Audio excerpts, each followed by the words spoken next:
Hello, welcome students. आज की class में हमको ग्रामर का एक नया टॉपिक देखना है, वो है reflexive pronoun and emphatic pronoun. पिछली क्लास में हमने वर्ब्स देखा था, इसके पहले भी हमने एडजेक्टिव्स को देखा था। एडजेक्टिव्स को थोड़ा डिटेल में लिया था। उसके बाद हमने वर्ब्स को देखा था। वर्ब में हमने वर्ब के टाइप्स देखे थे, जिसमें हमने देखा था कि वर्ब्स के कौन से टाइप है। हेल्पिंग वर्ब्स है, मेन वर्ब्स है। मेन वर्ब का काम सेंटेंस में क्या था, हेल्पिंग वर्ब का काम सेंटेंस में क्या था। हम ये छोटे छोटे टॉपिक इसलिए ले रहे हैं क्योंकि इसके बाद हमको कुछ बड़े बड़े टॉपिक और बहुत इंपॉर्टेंट टॉपिक्स को लेना है, जो आपके एग्जाम के पॉइंट ऑफ व्यू से बहुत ज़्यादा इंपॉर्टेंट। जैसे अगर टेंसेस लेना है या एक्टिव वॉइस, पॉसिव वॉइस, मतलब वॉइस के टाइप्स लेना है, और भी जो बहुत सारे इंपॉर्टेंट टॉपिक है। जैसे सेंटेंस आपको आता है कि आपको निगेटिव सेंटेंस बनाना है या फिर सेंटेंस को पॉजिटिव बनाना है, जो भी है, और भी जो क्वेश्चंस आपको आते हैं, तो वो जो भी इंपॉर्टेंट टॉपिक हमको कल जाकर लेना है या फिर आने वाले टाइम में जो हमको लेना है, उसके लिए हमारे बेसिक्स जो है वो होना ज़रूरी है। इसलिए हम ये छोटे छोटे पॉइंट्स को कवर कर लेंगे, ताकि हम लोग जब बड़े बड़े मतलब हमारे जो मेन पॉइंट्स है, मतलब मेन चैप्टर्स है ग्रामर के, जब हम वो स्टार्ट करेंगे तो आपको ये बेसिक जब करना है तब उसमें आपको प्रॉब्लम ना हो। इसलिए हम जब बेसिक ले रहे हैं तो आप उसमें थोड़ा सा ध्यान दो और पढ़ने की कोशिश करो इसको, और समझने की कोशिश करो, ठीक है। तो आज की क्लास को हमको स्टार्ट करना है रिफ्लेक्सिव प्रोनाउन और एम्फेटिक प्रोनाउन को, ठीक है। ये जो दोनों टाइप्स है ना, ये प्रोनाउन के टाइप्स है। ऐसे तो प्रोनाउंस के और भी टाइप्स है, लेकिन हमको बेसिकली बस ये दोनों टाइप को थोड़ा डिटेल में देखना है, तो हम लोग ये दोनों टाइप को आज अच्छे से पढ़ने वाले हैं, ठीक है। इसमें हम कुछ देखेंगे, मतलब क्या रूल्स है, क्या है, और कुछ एग्जाम्पल्स में ये किस तरह से यूज होते हैं या किस तरह से सेंटेंस में आते हैं, वो हमको देखना है, ठीक है। अब देखो, अब रिफ्लेक्सिव प्रोनाउन और एम्फेटिक प्रोनाउन क्या है। रिफ्लेक्सिव प्रोनाउंस जो है ना, वो होते हैं वर्ड्स आर एंडिंग। जैसे अब मैंने यहाँ पे सिर्फ एंडिंग तक लिखा है, तो पॉइंट क्या है, रिफ्लेक्सिव प्रोनाउंस क्या है, प्रोनाउंस है, इसमें नाउन वगैरह कुछ भी नहीं, ना एडजेक्टिव ना कुछ, नाम ही लिखा है प्रोनाउन, ठीक है। तो जो प्रोनाउंस है वो प्रोनाउन एंड ही होते हैं सेल्स या सेल्फ से, ठीक है। देखो, इसको कलर चेंज कर लेते हैं। देखो किससे एंड होते हैं, एंड होते हैं सेल्फ और सेल्स, ठीक है। Words are ending with self और सेल्स, ठीक है। आपने देखा होगा प्रोनाउन के, मतलब प्रोनाउंस के साथ ये वर्ड आते हैं सेल्फ, सेल्स, लेकिन हमने कभी इतना गौर नहीं किया कि इस प्रोनाउन के टाइप है या फिर इस सेंटेंस में किस तरह से आ रहा है। हमने इतना इन बातों पर कभी गौर किया ही नहीं। तो आज की क्लास में हम लोग ये देख लेते हैं कि ये सेल्फ और सेल्स प्रोनाउन के साथ आते हैं, तो सिंगुलर में किस तरह से आते हैं, प्रोनाउन मतलब प्लूरल में किस तरह से आते हैं, वो देखते हैं। तो देखो, रिफ्लेक्सिव प्रोनाउन क्या है, words are ending with self और सेल्स, मतलब वो एंड होते हैं सेल्फ और सेल्फ से। अब कौन सेल्फ से एंड होता है और कौन सेल्फ से एंड होता है, सेल्फ और सेल्स, ठीक है। तो इसको थोड़ा जो मतलब उच्चारण है उसको बराबर देखो, स्पेलिंग में डिफरेंस है, उच्चारण थोड़ा मिलता जुलता है, लेकिन कोई सेल्वस बोलता है या फिर सेल्फ बोलता है, इसको सेल्फी बोलते हैं हम, इसको सेल्वस बोलते हैं या सेल्फ बोलते हैं, तो इसका उच्चारण थोड़ा बराबर से। अब देखो क्या है, जो सिंगुलर सब्जेक्ट हो, कौन, सब्जेक्ट, सिर्फ सब्जेक्ट की बात हुई है, जो सिंगुलर सब्जेक्ट है उसके एंड में आता है सेल्फ, और जो प्लूरल सब्जेक्ट है उसके एंड में आता है सेल्स, ठीक है। सब्जेक्ट से रिलेटेड है, एंड किससे होते हैं, मतलब सेल और सेल से एंड होते हैं, कौन, सब्जेक्ट। अगर सब्जेक्ट सिंगुलर है तो उसको लगेगा सेल्फ, और अगर सब्जेक्ट प्लूरल है तो उसको लगेगा सेल्फ। देखो क्या होता है, ये जो रिफ्लेक्सिव प्रोनाउन होते हैं ना, इनका जो मेन फोकस होता है वो वैसे तो ऑब्जेक्ट पे होता है, ठीक है। उनका मेन फोकस सब्जेक्ट पे नहीं होता, उनका मेन फोकस जो होता है ना वो होता है ऑब्जेक्ट पे।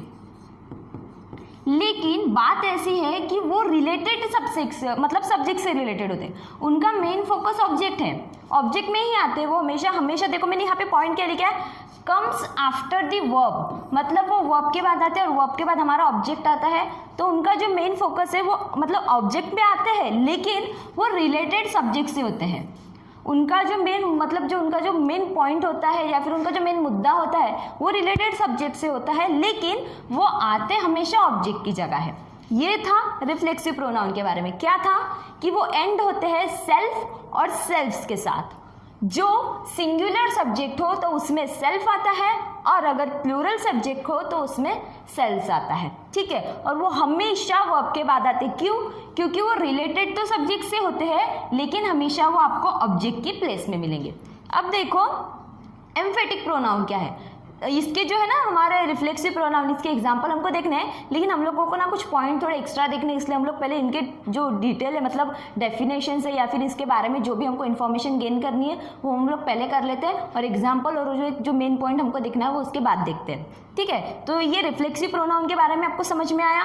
अभी हम लोग देखते हैं एम्फेटिक प्रोनाउन के बारे में। अब एम्फेटिक प्रोनाउन क्या है, अब इसको एम्फेटिक प्रोनाउन क्या है वो देखो।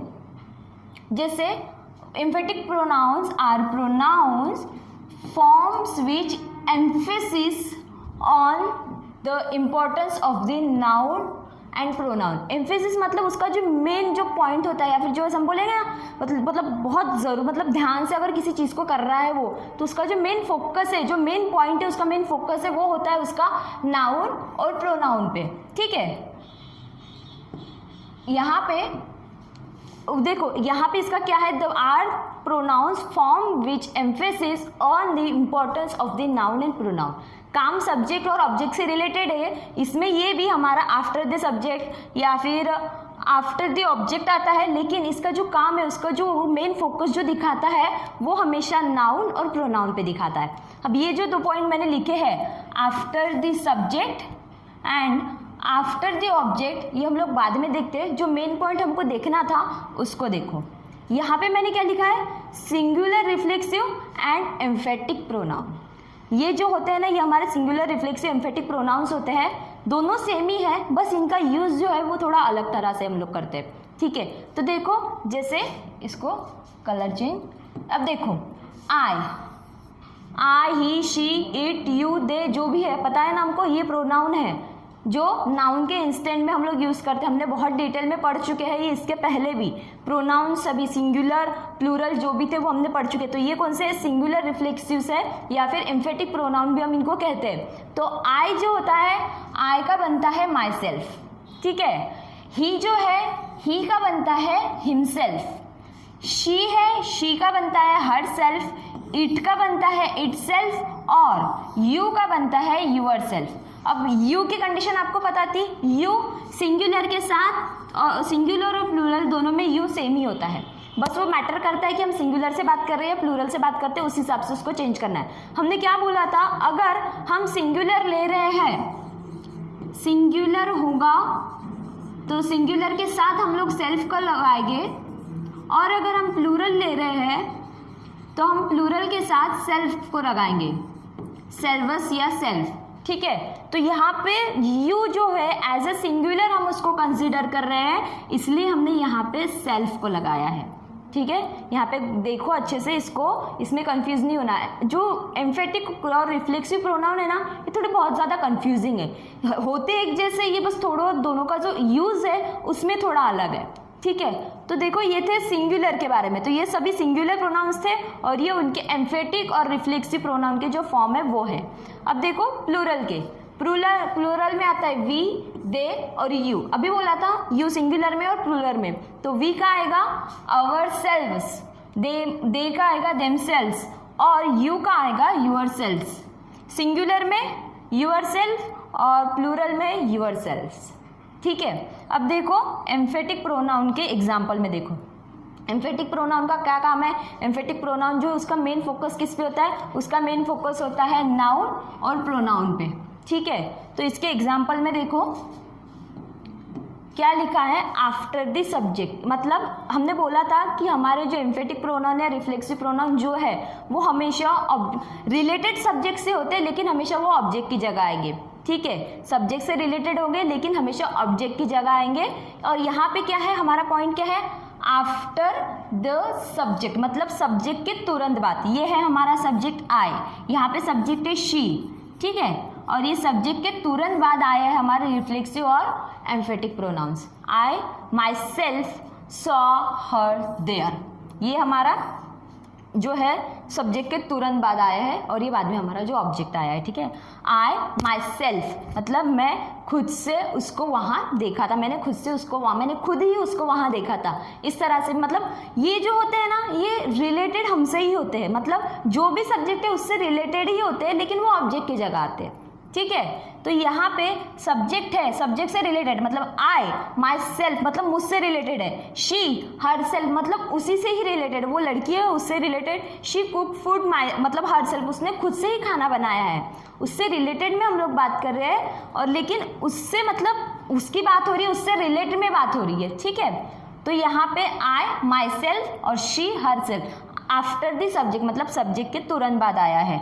यहाँ पे आफ्टर द ऑब्जेक्ट, ऑब्जेक्ट आया है और ऑब्जेक्ट के बाद ये हमारे जो एम्फेटिक प्रोनाउन है या रिफ्लेक्सिव प्रोनाउन है वो उसके तुरंत बाद आया है। ये हम लोग जो देख रहे हैं वो एम्फेटिक प्रोनाउन का है, लेकिन एम्फेटिक प्रोनाउन और जो हम लोग रिफ्लेक्सिव प्रोनाउन बोल रहे हैं उन लोगों का जो ये है वो सेम ही आता है, बस उसको हम लोग यूज़ कहाँ कर रहे हैं उस पर वो डिपेंड करता है। अब जैसे यहाँ हमने बोला था कि आफ्टर द सब्जेक्ट मतलब सब्जेक्ट के तुरंत बाद आया है यहाँ पर, ठीक है।